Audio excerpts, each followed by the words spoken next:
You're listening to the Voice of Your Brand podcast. In today's episode, I'm going to show you how to become the Taylor Swift of your niche. That's coming up next. Ready to go behind the scenes and learn what it really takes to stand out as the voice of your brand? I'm Katherine Beck, voice actor and voice coach. And after 20 years of being the voice of other brands, I'm here to show you how your voice is your most powerful tool to creating the impact, influence, and income you desire.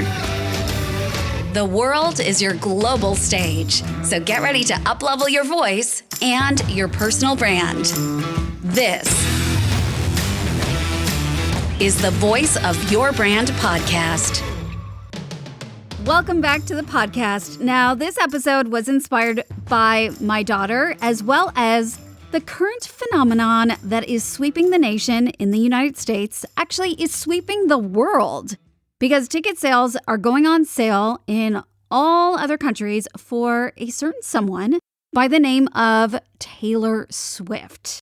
And I recently had an experience of what it's like to be a Swiftie, as my daughter and I had 2 full days of frantically trying to get tickets. And oh gosh, thankfully we were one of the lucky ones.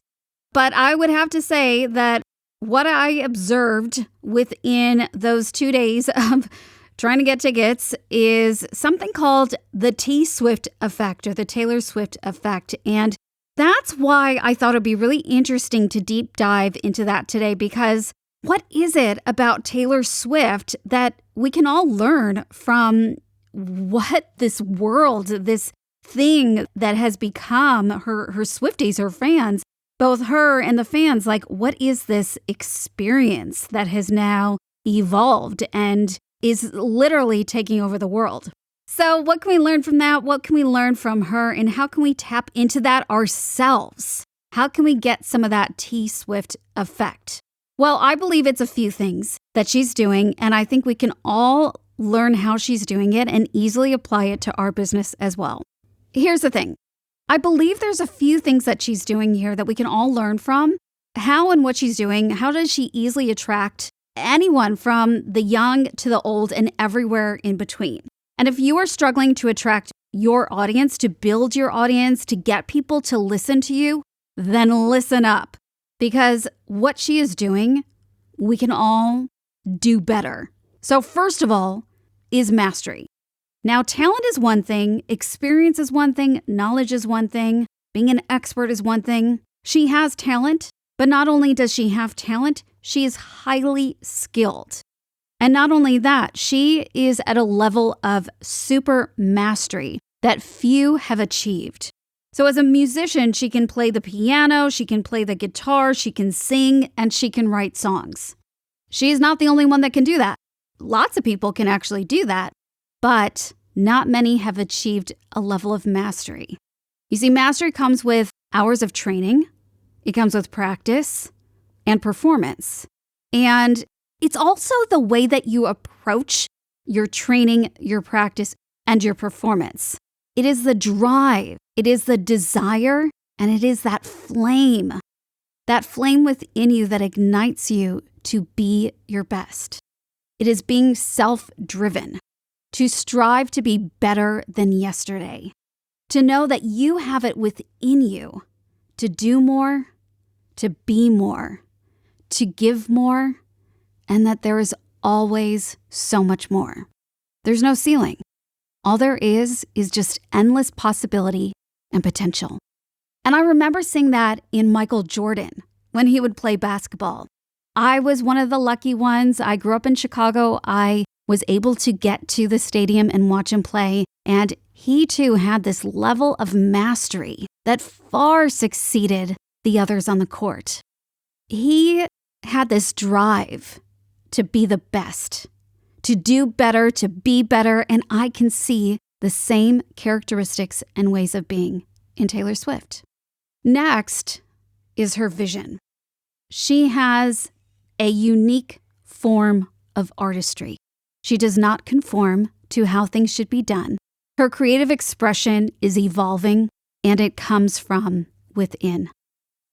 what I admire about her vision is she stands her ground. She does not let others influence her vision. She won't let others orchestrate or influence her artistry.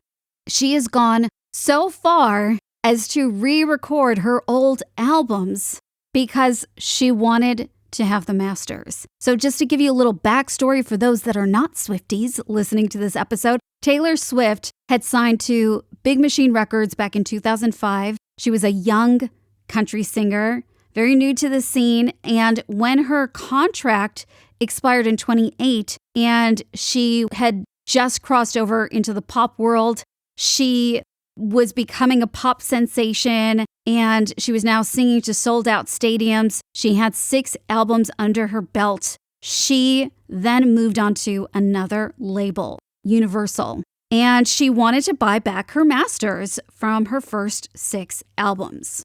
Now, here's where it gets tricky and where drama ensued because Big Machine ended up selling to a private equity group who was owned by Scooter Braun.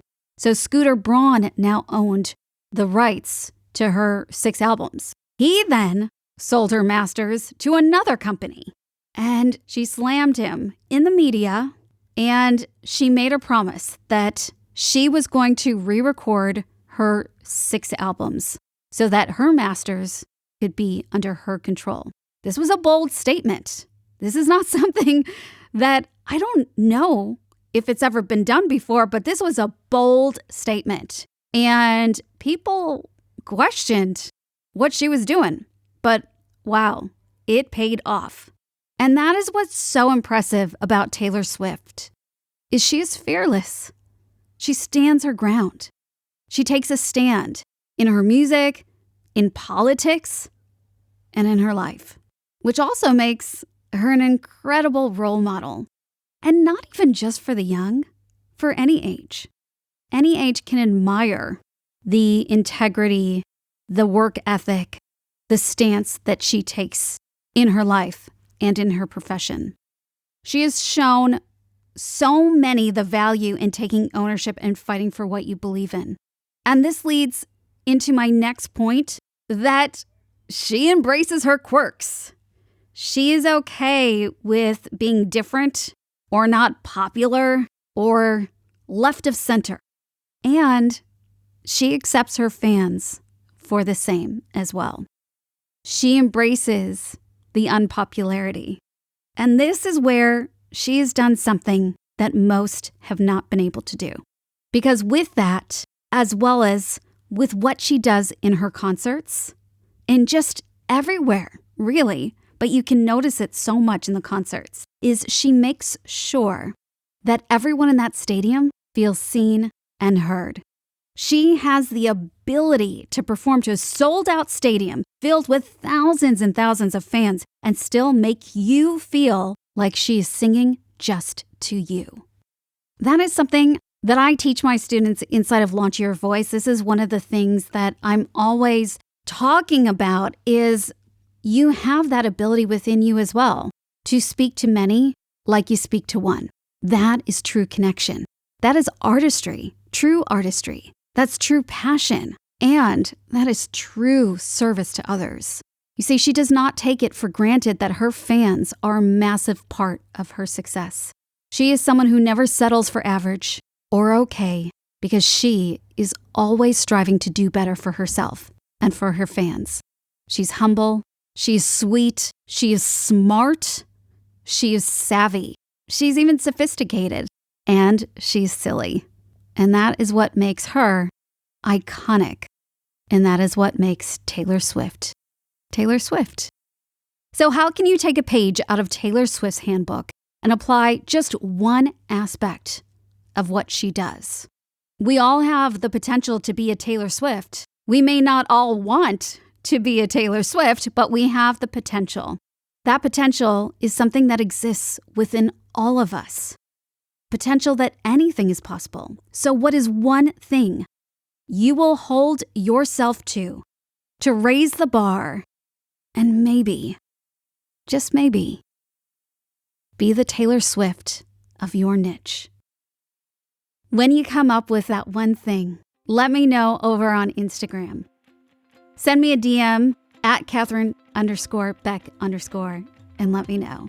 All right, that is it for today's episode. Thank you so much for joining me on the podcast. And hey, if you are ready to be the Taylor Swift of your niche, you're ready to unlock the power in your voice and your presence on any stage, then I invite you to book a call with me for a sound check. Head over to catherinebeck.com/amplify and we can get started.